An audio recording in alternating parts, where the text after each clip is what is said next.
Hi friends, comedy ஆக்ட்ரஸான Sunita ரீசெண்டாக ஒரு video post பண்ணியிருக்கிறாங்க. அந்த வீடியோவில் திவாகருக்கு எதிராக ஏகப்பட்ட விஷயம் பேசியிருக்கிறாங்க.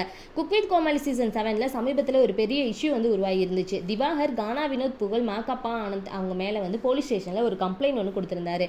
அது மட்டும் இல்லாமல் சோசியல் மீடியாவில் அவங்கள பற்றி தப்பான இன்டர்வியூ கொடுத்து வந்தார். அவங்கள பற்றி தப்பாக பேசுறது, அவங்க கேரக்டர் தப்பாக பேசுறது அப்படின்னு சொல்லிட்டு இன்டர்வியூ கொடுத்து வந்தார். இதுக்கு எதிராக மாக்கப்பா ஆனந்த் உங்களுடைய ஆதரவாளர்கள் வீடியோ போட்டுட்டு இருந்தாங்க. அந்த வகையில் பார்த்தோம் அப்படின்னா சுனிதாவும் ஒரு வீடியோ போட்டிருக்காங்க. அதில் என்ன சொல்லியிருப்பாங்க அப்படின்னு பார்த்தோம் அப்படின்னா, திவாகர் நீங்கள் பண்ணுறது ரொம்ப தப்பு. உண்மையிலே யார் மேலே தப்பு இருக்குன்னு உங்களுக்கே தெரியும். அங்கே என்ன நடந்துச்சு அப்படிங்கிறது எங்களுக்கு எல்லாத்துக்குமே தெரியும்.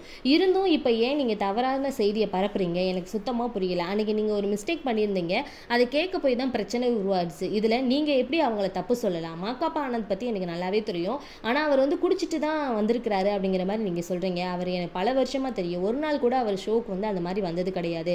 இத்தனை வருஷத்தில் நீங்கள் பண்ணுற மாதிரி அவர் எந்த ஒரு ரகலையுமே பண்ணது கிடையாது. அவர் ஒரு பக்கா ஜென்டில்மேன். அவரை பற்றி பேச உங்களுக்கு எந்த ஒரு தகுதியுமே கிடையாது. நீங்கள் புகழையும் ஒரு சில விஷயங்கள் சொல்லியிருக்கீங்க. அவனுக்கு நடிக்கவே தெரியாது, அவனுக்கு காமெடி பண்ண தெரியல, அவனுக்கு ஃபேன்ஸ் நிறையா இல்லை அப்படிங்கிற மாதிரி சொல்லியிருந்தீங்க. இந்த ஷோ யாரால் ஓடுது அப்படிங்கிறது எல்லாருக்குமே தெரியும். புகழுக்கு எவ்வளோ ஃபேன்ஸ் இருக்காங்க அப்படிங்கிறத வெளியே போய் நீங்கள் கேட்டு பாருங்கள். அப்போ தான் உங்களுக்கு தெரியும். உங்களுக்கு தான் ஃபேன்ஸ் கிடையாது, உங்களை ட்ரோல் பண்ணுறத நீங்கள் தான் ஃபேன்ஸ் குரூப் அப்படிங்கிற மாதிரி நினச்சிக்கிறீங்க அப்படிங்கிற மாதிரியும் சொல்லியிருப்பாங்க.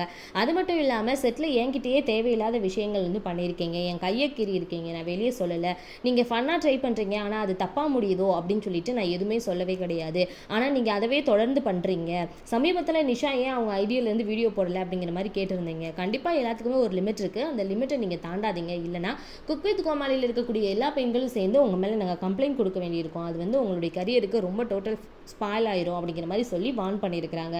ஓகே ஃப்ரெண்ட்ஸ், இதை பற்றி நீங்கள் என்ன நினைக்கிறீங்க அப்படிங்கிறத மாதிரி கமெண்ட்டில் சொல்லிடுங்க. நம்ம சேனலை லைக் பண்ணி ஷேர் பண்ணி சப்ஸ்கிரைப் பண்ணிக்கோங்க. தொடர்ந்து வீடியோ வாட்ச் பண்ணுங்கள். தேங்க்யூ.